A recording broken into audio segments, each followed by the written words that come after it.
It's the Security Weekly News, episode 171 of the week of 28 November 2021. Tardigrades, Reaper, HP, Cannazon, Ikea, cameras, the virtual DMV verse, why you shouldn't sell yak fat to children, and Jason Wood on this edition of the Security Weekly News. This is Security Weekly, for security professionals, by security professionals.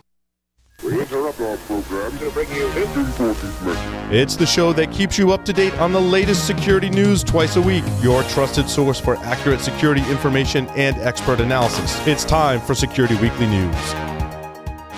Every 11 seconds, there's a new ransomware attack. Oil pipelines, universities, corporations, all paying millions of dollars. Barracuda says, don't pay the ransom. Before a ransomware attack occurs, train your teams to recognize an attack and use anti-phishing technology. Protect your applications, and they can't get onto your network. Simple backup and restore solutions quickly recover your data without paying the ransom.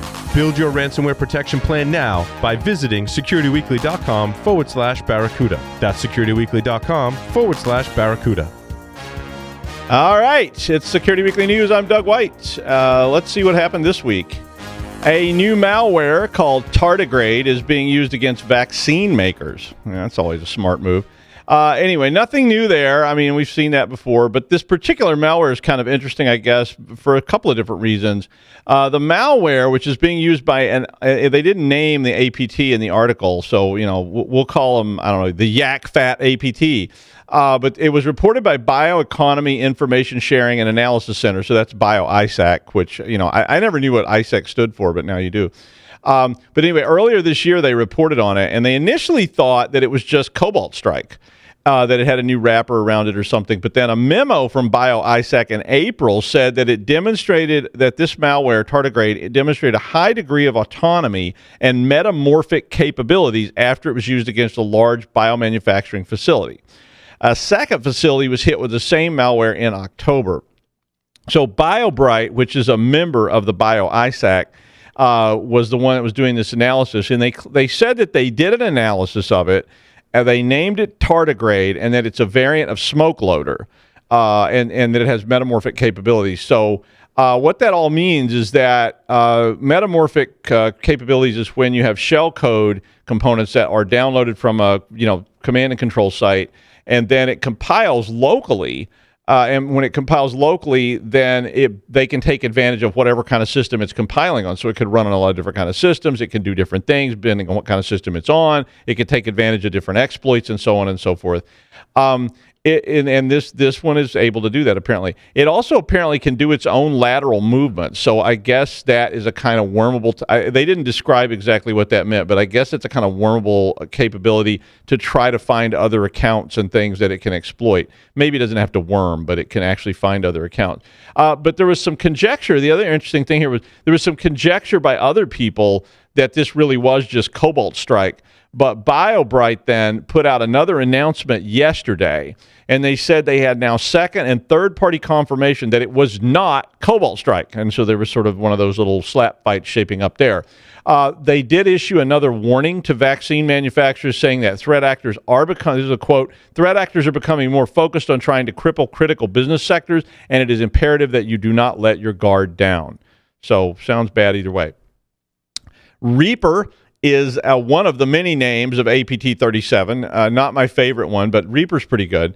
And it is a North Korean state hacking group, allegedly.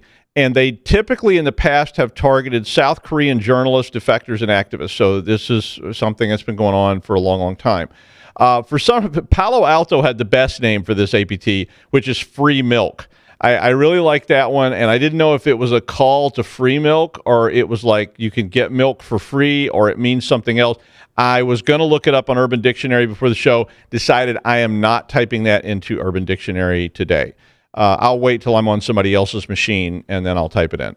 But anyway, I like it, but it's a weird name. Anyway, the typical approach they use are watering hole type attacks with spear phishing and smishing. So usual business for this kind of thing. But they are apparently now using a new malware called Cannazon. Don't know what that means in Italian or Korean or whatever language that's from, but Cannazon, which is able to target Windows and Android devices. Kaspersky was the one that found this particular malware being used in their most recent campaigns. And the Reaper group has been around a long time. So they first were identified in 2012. Cannazon will allow control of compromised device. So they use the phishing, smishing stuff to get on your phone. They use Cannazon on there. It allows them to do screenshot captures, payload deployments, exfiltration. It's a framework, so they can basically do just about anything they want. And then all that uploads back to a command and control server back in Pyongyang or somewhere. Reaper was not immediately deploying this malware, though. And they were compromising the phones with these phishing attacks, and then they were waiting up to 6 months to deliver the malware after the initial compromise of the device. Cannazon is customizable, though. So like a lot of this other framework malware, it can deliver who knows what. So anything and everything can be actually attached to this. They just put it in the directories on the command and control server, and there you go. But it particularly targets credentials on the device, which would allow them then to credential stuff the victim in other venues. So they take the credentials they get off your phone, they use those to credential stuff a machine locally, and since they can infect your laptop and your mobile device at the same time, it would effectively allow them to defeat the two-factor protections that people are using because they can screen capture. This is one of those overlay attack kind of things. They can capture screenshots of the SMS pop-up or other messages that are on the screen, and they can use that to defeat two-factor authentication. So, wow, it's kind of like Pegasus in a way. I mean, it's another one of these kind of particular types of tools. It's not Pegasus, but it's kind of down that road. F-Secure found some vulnerabilities in HP printers that affect at least 150 different multifunction models, going all the way back to 2013. F-Secure said these flaws have likely created a lot of exposures for users that have multifunction printers at home or in the office. These are those particular printers that print, scan, copy, and fax. I mean, they do fax if you have a telephone line. And I actually got somebody recently asked me for a fax, and I was like, really? Are you kidding? I felt like I had dialed like the past. And, I was like, is this AOL or something? But, I really felt like, they were like, and I was like, I didn't know that anybody still uses faxes, and I'm not even sure I can do that. And then I did find you could use the internet to send a fax to the internet, which could then be faxed to them. They only accepted faxes. It was really weird. But I started to ask them if I could send a UU encoded file or something like that, but I didn't. Anyway, one of the vulnerabilities can be exploited with physical access. So you have to actually sit down with a USB stick and plug that into the printer. But if you are able to do that, it can give you full access to the device.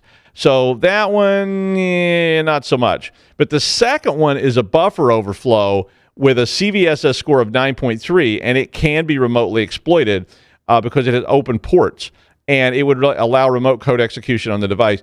It was also described as a wormable exploit, so they could actually take over your whole network. HP has provided patches for all these affected models. There's a whole long list of them in the article. So if you have an HP printer, you may want to both check this article and see if your printer is affected, and also like my printer has an automatic check to see if there's an update function so that you can update it and get these patches put in place. I once told a friend that I didn't understand how you could send $500 blind to some dark website to buy drugs.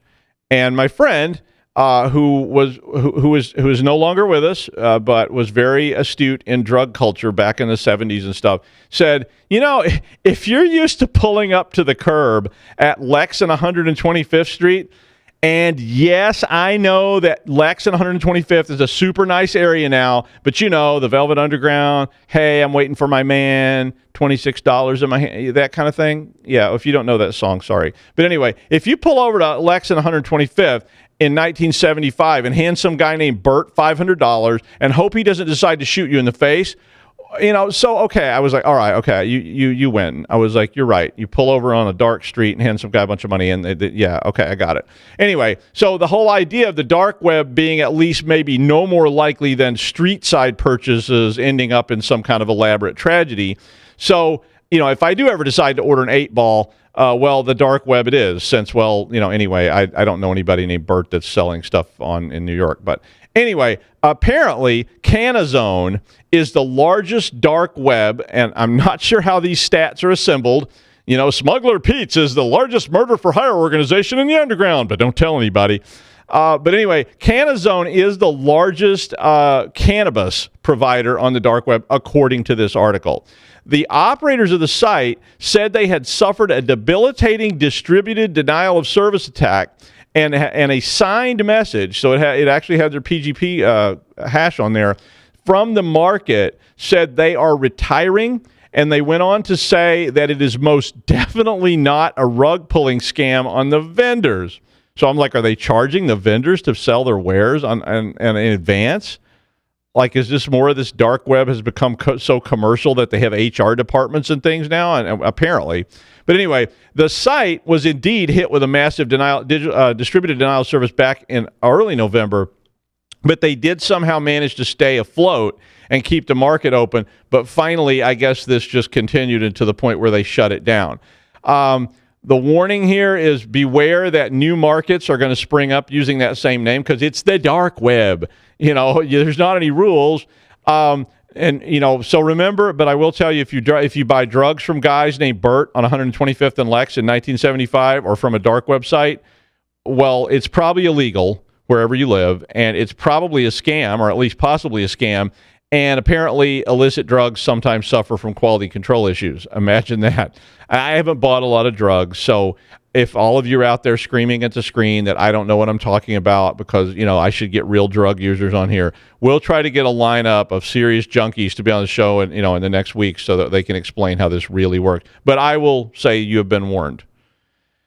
As payback for all those college nights spent trying to assemble a Hymnus 8-drawer dresser, which was compared to building the 4,000-piece Lego Death Star, and try to get that 2-meter exhaust port in there, baby. Oh, I'm telling you. Ikea, who makes the Hymnus 8-drawer device, issued warnings to its employees that an ongoing attack is using emails from a reply chain to target their corporate inboxes. Now, this type of attack is often really tricky. If you've probably seen these kind of attacks, but if you've not seen them, they often have links that appear in replies to ongoing legitimate exchanges. They often originate from actual corporate servers. They actually may have source addresses that appear to be legitimate as they're sent from compromised accounts and internal email servers and so forth. The attack appears to be spreading Emotet or Qbot, and it is based on a downloaded zip file called charts.zip. So someone probably bought a Nordy bed and ended up sleeping on the floor. And I picked all those because those are supposedly some of the most difficult IKEA pieces to actually assemble. Now, I could not even afford IKEA when I was in college. We built all our furniture out of cinder blocks and abandoned lumber, which sometimes had really funny smells. But I remember my friend laughing that my expensive component stereo was sitting on a really gnarly plank across some old bricks that fell off the neighbor's building. College. Yeah. This other story I had here talks about covering up your laptop camera. Now, all of us have seen this a lot with, it's always one of those DEF CON things. A lot of vendors hand out, the little sliding plastic that you cover your laptop camera with. Now, I'm kind of like the person in the article that said, well, somebody hacking my cam is going to get pretty bored, but I get it. I mean, it's not that hard to hack cams, and, well, do you really want somebody trying to target you? I had a call yesterday, just before this show. I was watching the end of another show, and they were talking about, people being able to get or sending you email threats and email blackmail threats and so forth. And I had a call from somebody who said they got notified that somebody had used their desktop camera to film them looking at OnlyFans, and that they wanted, and I was like, well, were you looking at OnlyFans? And the guy was like, oh, it wasn't me, it was a friend. And I was like, was your friend looking at OnlyFans? And he was like, maybe. And I'm like, okay, I guess it could be legit. Was your camera on? Anyway, we all know that that's easy enough to do, and it happens all the time. But that's not really the point of the article. The point is that it's going to get harder and harder to cover all the cams that are going to be around you. I mean, you start thinking just right now, wherever you are, or wherever you walked from, or where you're driving today, you got traffic cams, Ring doorbells. My new garage door opener that I had put in yesterday has a camera on it. Google Glass, my car has so many cameras on it. I don't even know how many cameras it has, but it has cameras in the front, on the sides, on the top, on the back, inside the car.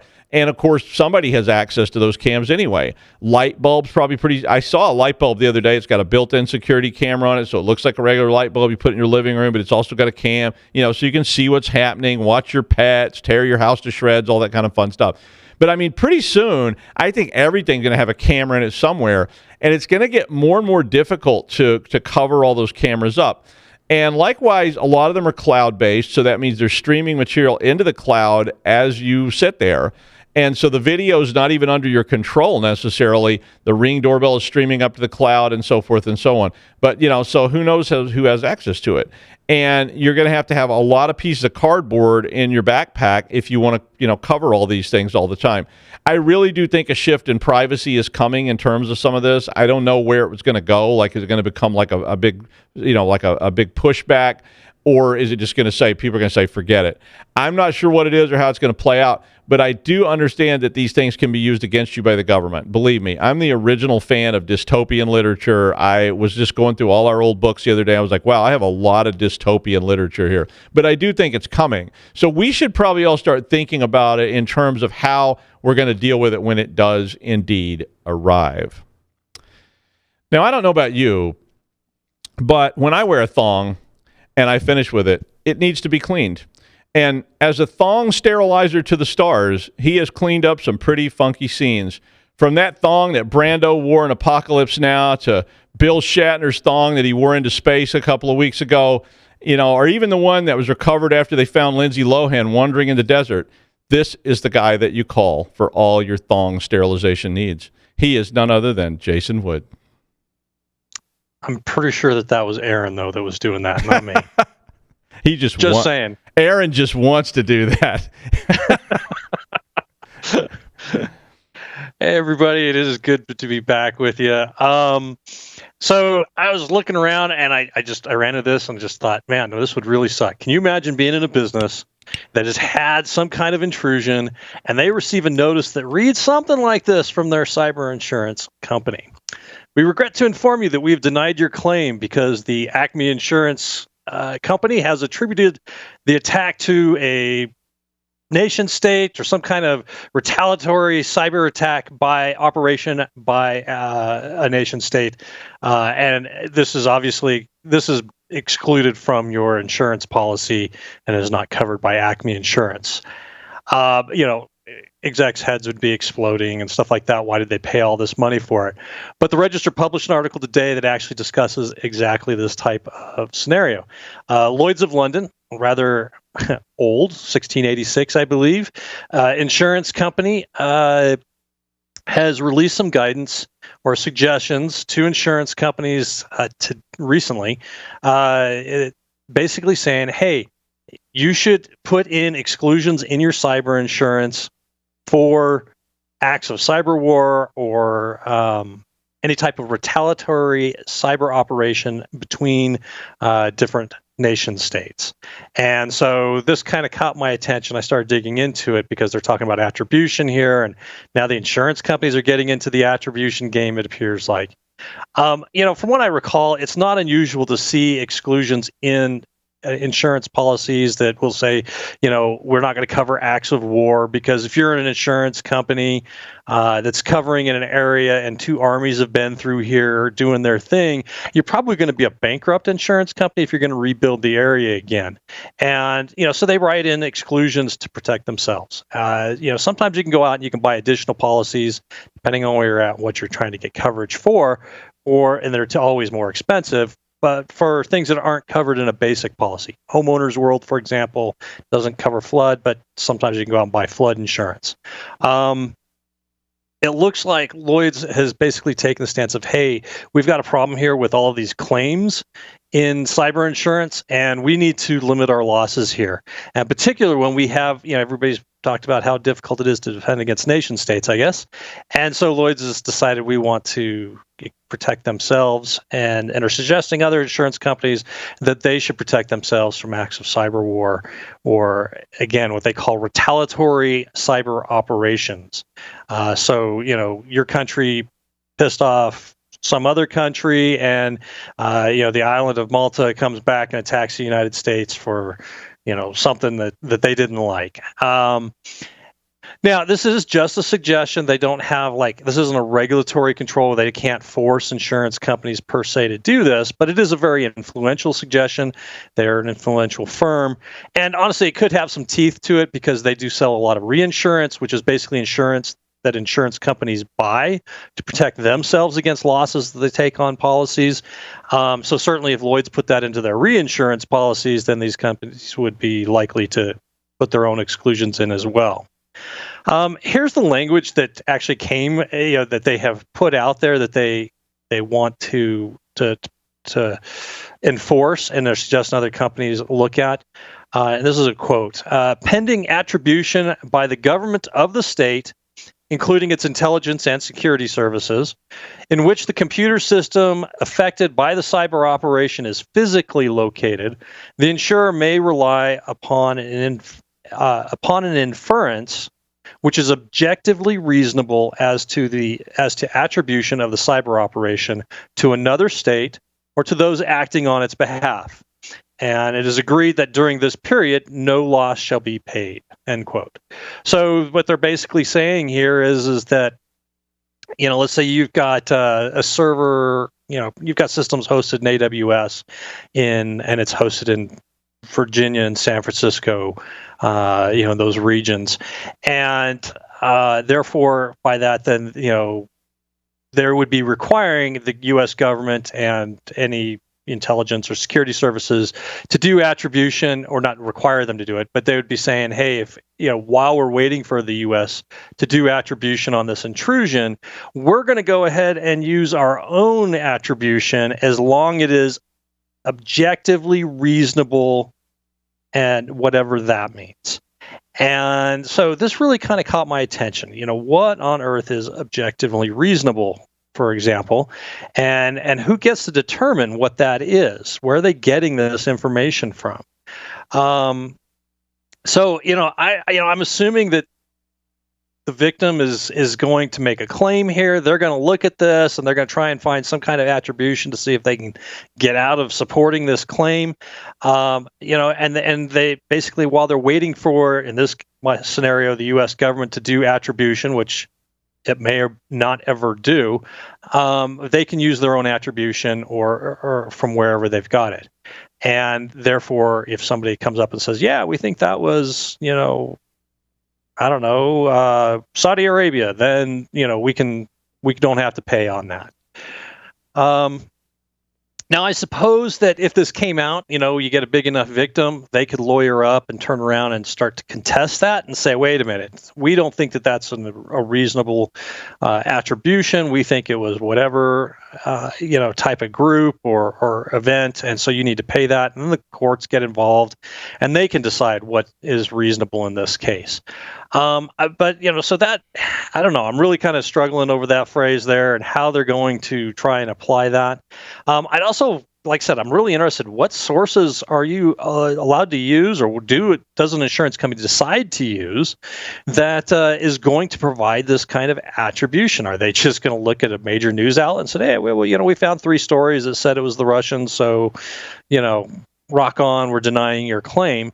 Or do they have, will they do something more formal where they go to some kind of vendor and try and come up with attribution for it? And, again, what kind of vendor is this? What maturity level do they have in threat intelligence and the ability to do this type of stuff? Because doing attribution is a lot of work. And again, how do you go about appealing this if you disagree with it?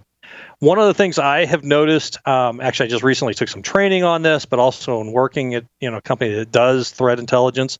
Attribution is a long, drawn-out process. If a major intrusion happens, there's always this desire. We want to know who hit us for whatever reason, even if we can't hit them back. We want to know who got us. Who do we blame for this? And so, when a major intrusion happens, there's no shortage of blog posts, news articles, talking heads on TV, or what have you, discussing who did this and guessing at the attribution with varying levels of certainty. And we certainly talked about stories like that here on the show, where people have made claims of attribution and talked about different threat actors and whatnot. But in reality, if you have an intrusion, only a small group of organizations actually have access to that raw data and are going to be able to really look through it and see what went on there. And all that data is covered by NDAs and attorney-client privilege and stuff like that. And so it never gets released publicly. So any claims as to who did it in the public forum, like a news story or whatnot, I mean, you really need to read that with a critical eye. And even, if for folks that have attribution, I mean, what's their level of confidence in this?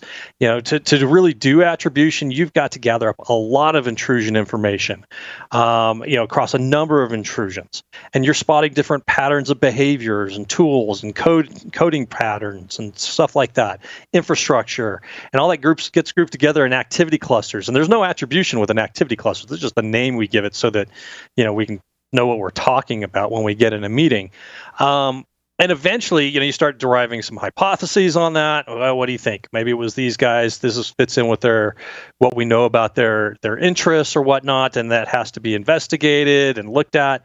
And finally, you may start to get some level of attribution after like months, typically, with varying levels of confidence. You'll see statements like, yeah, we think this was APT1 with low confidence, or we think it was the REvil. Well, REvil's usually pretty obvious because we get the ransomware, but let's say, the North Koreans with medium confidence or what have you.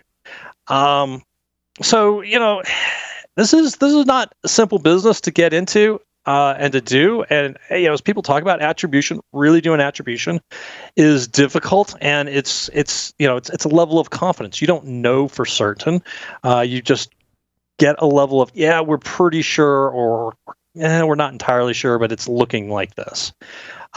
Which leads me to another question.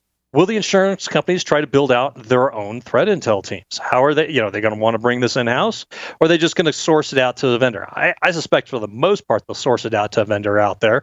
But I could see some really large insurance companies, Lloyd's for example, decide, hey, we want to bring this kind of expertise in-house, which also could give them some influence over the ultimate attribution, which is, maybe not to say that companies would necessarily do that, but, does make you wonder a little bit.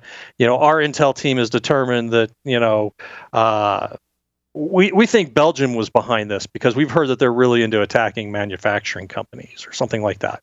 So, and so would they build that? Would they just buy a threat intel company and bring it in? I'm not sure. It could be kind of interesting to see how this develops.